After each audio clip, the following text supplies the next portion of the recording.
Video ini didukung oleh Forex IMF, broker resmi yang saya rekomendasikan untuk Anda semua trader Indonesia. Forex IMF adalah broker forex resmi dan legal oleh Bapepti, CFX, ICDX, Keriling Berjangka Indonesia, dan juga Indonesia Clearing House. Di sini saya melihat kelebihannya adalah selain dari legalitasnya, yaitu terdapat beberapa layanan yang bisa kita lihat di produk.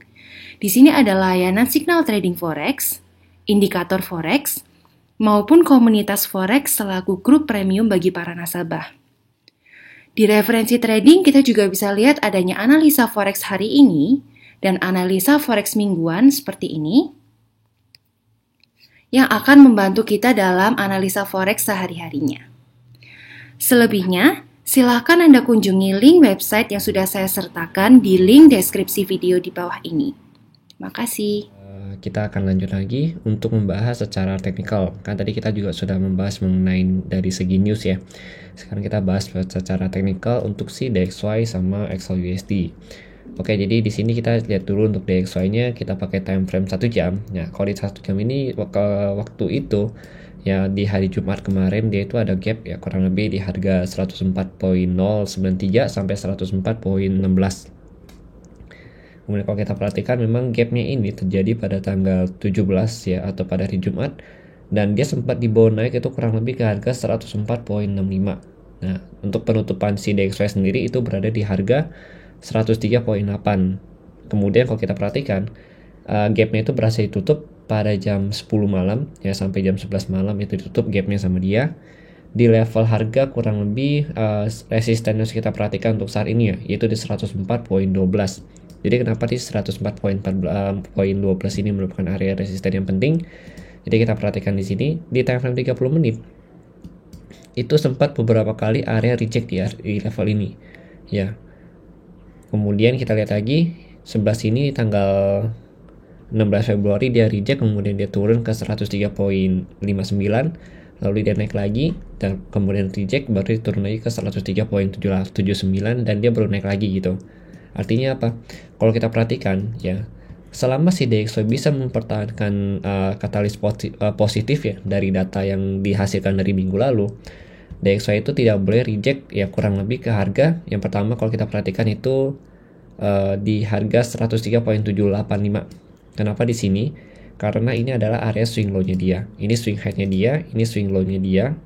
Ya kan, ini swing low-nya juga gitu. Jadi kalau kita perhatikan memang area-area ini ya, jadi yang swing low ini ya mungkin akan kita bedakan untuk warnanya. Di sini kita pakai warna biru untuk swing low, di sini juga ada kita pakai warna biru. Kemudian swing low terdekat dia itu di sini. Ini kita pakai warna biru ya. Nah, artinya apa? Selama dia masih bertahan di area ini, dia masih ada potensi untuk lanjut naik ke harga atau untuk retest kembali ke harga 104.125 ini gitu. Nah, dari sini kita perhatikan lagi. Kalau misalkan DXY mau mempertahankan kenaikannya, ya, kalau dia mau mempertahankan kenaikannya, dia akan break naik dan lanjut untuk retest ke area 104.5 kembali gitu. Tapi selama area ini belum di break, maka kita tidak perlu untuk memikirkan area atas ini gitu. Jadi kita cukup perhatikan area bawahnya, yaitu yang pertama area support yang terdekat ya di sini. Karena ini merupakan area swing low, artinya ini adalah support struktur harganya si DXY pada time frame 1 jam. Kemudian kita cek lagi di 4 jam. Kalau di 4 jam, ya berarti kayak ini struktur harga time frame minornya dia. Kalau untuk primary-nya dia itu tetap di harga 103.59. Nah, selama DXY belum break dari 103.59, ini dia masih potensi untuk bikin higher high yang baru lagi gitu. Karena secara struktur harga di 4 jam ini itu masih naik untuk si DXY. Nah, kita lihat lagi nih. Kenapa ini bisa disebut dengan struktur harga? Oke, kita lihat dulu. Kalau di 4 jam, itu di sini swing low-nya dia. Kemudian ini swing high-nya dia. Oke. Nah, dari swing high ini, kalau kita perhatikan, ya, ini kan belum ada nih area rejection-nya. Jadi kita ambil yang mana? Kita ambil swing high yang sebelah sini, gitu. Jadi kalau di 4 jam itu bukan di sini, gitu. Tapi kalau di 1 jam, kita perhatikan. Kalau untuk 1 jam, ini bisa jadi area swing high, swing low. Tapi kalau untuk 4 jam, karena kita untuk lihat secara big view-nya dia, maka kita lihat di sini adalah area swing high yang di sini ya. Swing high yang ada di sini. Nah, jadi kita tandain tuh gini. Ini swing low-nya dia, swing high, ini swing low gitu. Nah, kemudian ini swing high-nya lagi gitu. Berarti ini dia sedang mencoba untuk membuat area swing low yang baru. Nah, swing low yang baru ini tidak boleh sampai break dari 103.59 karena kalau dia sampai break dari area ini, artinya DXY secara struktur itu berganti gitu, atau terjadi yang namanya change of character di sini. Ada chotsnya nanti. Chotsnya kurang lebih nanti dia akan turun dulu ke 103.43 ya. Baru dia lanjut naik lagi ke atas untuk retest kurang lebih ke 103 sampai 103.78 di sini. Baru nanti dia lanjut turun kemana? Turunnya itu bisa ke harga 102.95 kembali. Nah, kalau dia masih turun ke sini, artinya secara daily, kalau kita perhatikan berarti range DXY ini masih sideways gitu. Karena kenapa di 102.95? Karena ini merupakan area support dari daily candle-nya dia gitu. Jadi kalau kita perhatikan semenjak dia breakout di tanggal 3 Februari sampai dia naik ke 104 ini, itu dia belum ada breakout dari area 102 ini, atau setiap dia mengenai area 102.94 ini, harganya itu langsung naik lagi ke atas gitu. Jadi rejection di area itu cukup kuat begitu. Kemudian kalau kita perhatikan kalau untuk 4 jam, berarti dia potensi untuk bikin swing low yang baru. Nah, swing low yang baru ini toleransinya disampai di harga garis 103 ini gitu. Dia paling maksimal sebenarnya. Cuma kalau misalkan dia mau retest turun ke bawah lagi ke area 103 itu masih sangat memungkinkan, karena kalau kita perhatikan dari segi candle ini ada bearish engulfing ya, bearish engulfing, kemudian ini ada candle rejection cukup kuat. Nah, di sini baru ada perlawanan dari pihak buyernya gitu. Tapi secara kekuatan kalau kita perhatikan memang si buyer ini si seller ini lebih unggul ya, karena kalau kita lihat di sini ada dua candle seller yang cukup besar. Nah, itu untuk yang harus kita perhatikan untuk DXY. Karena DXY juga memiliki katalis yang cukup positif ini ya, untuk minggu kemarin, maka kita masih bisa expect dia untuk naik lagi. Ya kurang lebih nanti kalau dia pullback itu berarti di harga berapa? 103.7 sampai 103.59 di sini. Nah, ini adalah range area pullback-nya dia. Kalau dia belum break sini, kita nggak usah berpikir area support sini, tapi kita fokus untuk lihat area kenaikan dia. Berarti kenaikan dia 104.12 kembali sampai 104.5 di sini. Tapi area ini ya, atau panah yang bawah sini ya, kita hanya akan lihat begitu dia ada chots gitu. Jadi selama dia belum ada chots di hari Senin nanti, kita nggak usah perhatikan area bawah sini gitu. Artinya dia belum melakukan struktur harga turun, karena untuk panah ini itu untuk strategi jika DXY terjadi chots ya, atau terjadi area perubahan struktur harga dari harga naik ke harga turun di 4 jamnya ini begitu. Kayak kemudian itu untuk DXY, itu untuk jangka panjangnya atau untuk 1 minggu ke depan, dan fokusnya itu kita juga untuk ke hari Senin. Kemudian kita bahas lagi di sini untuk gold di time frame 4 jam. Oke, di time frame 4 jam ini kalau kita perhatikan di sini ada area beberapa SNR penting ya untuk yang kita harus perhatikan di weekly candle-nya. Di 4 jam untuk weekly SNR-nya dia. Yang pertama kita perhatikan dulu area resisten. Nah, karena kalau saat ini kita lihat gold itu berada di harga 1841 ya, closingnya dia. Kemudian dia itu struktur harganya turun. Nah, berarti resisten yang terdekat untuk saat ini ada di 108.43. Karena kalau kita perhatikan ini ya dari tanggal 14 dia setelah breakout, di tanggal 15 ya dia susah untuk naik lagi gitu. Sampai tanggal 18 ini. Tanggal 17-nya ya. Dia masih reject di area sini. Kemudian untuk resisten selanjutnya itu di 10861.26. Nah, kalau kita perhatikan di sini, ini ada area breakout jadi juga, atau area strukturnya dia yang potensinya itu untuk menahan dari kenaikan si XAUUSD gitu. Cuma kalau kita lihat, memang kalau untuk chotsnya dia sendiri, nah kalau saya perhatikan ya, kalau untuk chotsnya ini itu kurang lebih nanti ada di harga ini kan kita bahas yang 4 jam. Nah, kalau untuk 4 jam memang chotsnya itu dia berada di level harga 1861, artinya di sini gitu. Ini height-nya dia. Nah, ini kita akan jadikan sebagai area chotsnya dia. Nah, kenapa kita nggak ambil di sini sih gitu untuk chotsnya? Karena kalau kita perhatikan ya di 1843 ini belum terbentuk area rejection dari si candle itu sendiri gitu. Nah, area rejectionnya cuma ada di 1819. Kemudian di 1843 ini adalah area sideway-nya dia.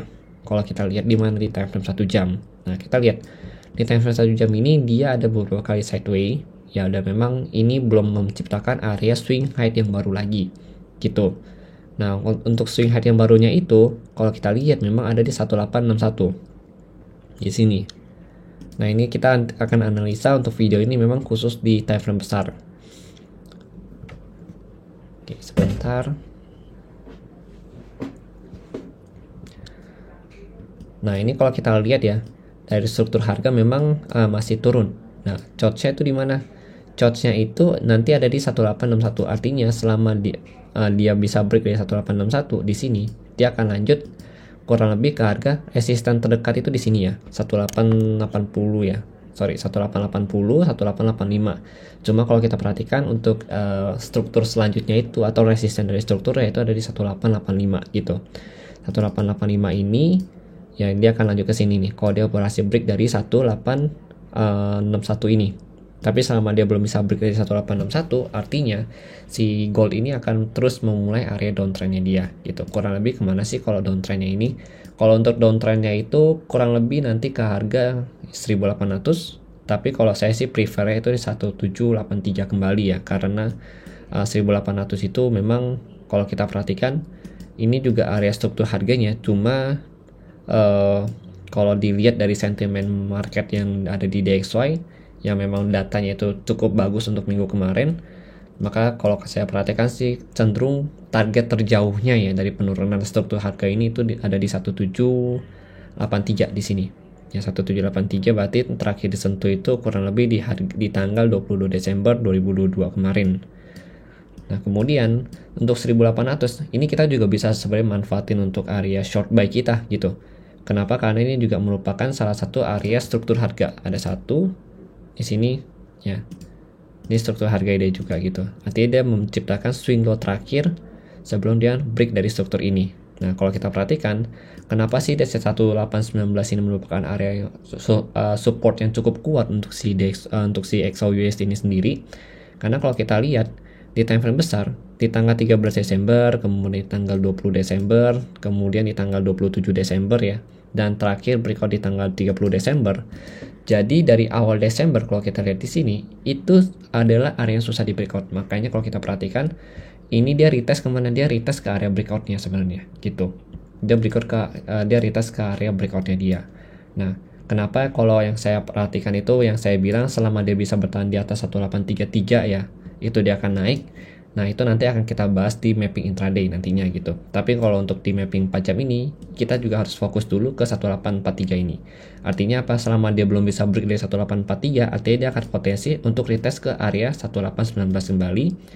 Dan dari sini kalau dia belum break, artinya dia akan membentuk harga sideway. Artinya satu sideway range-nya itu di 1819 sampai 1843. Nah, kemudian kalau dari volume sendiri ya, kalau dari volume itu ada peningkatan penjualan ya atau buyer itu meningkat di jam 18 ya, mulai dari jam 6 sore sampai jam 2 jam berapa nih? Jam 10 malam itu ada peningkatan penjualan gitu. Artinya kalau kita perhatikan memang tekanan buyer di sini cukup banyak. Sebenarnya kalau kita lihat dari volume itu potensi dia untuk break ke atas ke 1861 ini sangat memungkinkan gitu. Karena dari volume ini ada peningkatan aktivitas buy yang cukup banyak ketika dia menyentuh area 1819. Cuma kalau saya lihat sih selama dia belum break dari struktur harga ini, artinya dia akan melanjutkan penurunan lagi kurang lebih ke 1800 gitu. Cuma kalau untuk terendahnya di 1783. Nah, dia minimal tuh harus break dulu dari 1861 ini yang saya katakan tadi ya, baru dia bisa lanjut naik. Nah, kenapa harus kita perhatikan 1841? Karena ini adalah tahanan pertama dia gitu. Ini adalah tahanan pertama untuk untuk si gold ini sendiri agar bisa mencapai di area 1861. Karena selama dia masih berada di bawah 1843, artinya dia akan terus untuk di-push ke bawah lagi dan akan terus melakukan retest di area 1819 kembali. Nah, kalau kita sambungkan dengan DXY sendiri ya, kalau kita lihat di sini, memang sebenarnya korelasi gold dengan DXY itu tidak berkorelasi sama sekali. Dan pergerakan DXY dengan gold itu artinya tidak sejalan ya. Kalau DXY turun, goldnya naik. Kalau goldnya naik, berarti DXY-nya turun gitu. Nah, kemudian kalau kita lihat, selama DXY-nya masih bertahan di atas 103.59, artinya di level area support ini, berarti si gold ini juga belum bisa break dari 1861 ini. gitu. Artinya si gold ini masih akan terus turun ke bawah, ya, terus turun ke bawah untuk mencapai ke 1800 kembali. Kalau DXY bisa break dari area ini ya, kecuali dia bisa break dari mana? Bisa break dari area 103.59, baru si gold ini bisa break dari angka 1861 kembali. Jadi memang itu yang harus kita perhatikan antara DXY sama gold itu sendiri. Dan memang secara strategi di sini kita itu masih lebih fokus untuk cari area sell karena secara struktur harga masih turun gitu 80% ya. Dan 20% kita juga akan ambil area buy ketika ada rejection cukup bagus dari level support yang ada. Contohnya di 1819 atau 1800 di sini gitu. Atau di beberapa level intraday yang nanti akan saya bahas di video selanjutnya. Jadi gitu, kalau untuk saat ini sih kalau saya perhatikan secara keseluruhan gold itu masih turun. Ya, yang harus diperhatikan itu 1861. Ya, ini adalah level penentu. Artinya kalau dia break dari sini, berarti gold ini sudah ada perubahan struktur harga dan kita sudah tahu nih kalau misalkan gold ini akan menunjukkan kenaikannya. Selama dia belum bisa break dari 1861, berarti kita nggak usah memikirkan area resisten yang ada di atas sini dan juga kita tidak usah terlalu memikirkan area panah yang di atas ini. Yang kita fokuskan adalah panah turun ini dan juga beberapa area support yang akan jadi target sell kita nanti gitu.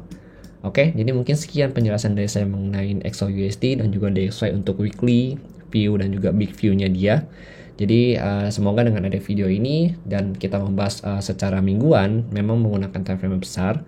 Nah, ini untuk mengambil area SNR primary-nya dia terlebih dahulu dan juga movement primary dia dulu. Baru nanti kita akan ambil analisa di time frame lebih kecil yaitu untuk intraday mapping-nya kita gitu. Oke, jadi kalau misalkan kalian punya perbedaan pandangan dan juga perbedaan pendapat mengenai video ini, saya mohon maaf dan bisa kalian sharingkan di kolom komentar YouTube Juno Trading ID. Dan saya akan sangat berterima kasih bagi kalian yang mau berbagi pandangan kalian dan juga masukan untuk saya supaya bisa kedepannya itu bisa lebih baik lagi dalam melakukan analisa di technical XAUUSD dan juga DXY ya, dan juga bisa memberikan analisa yang lebih baik lagi untuk pair falas lainnya. Terima kasih dan sampai jumpa pada video berikutnya.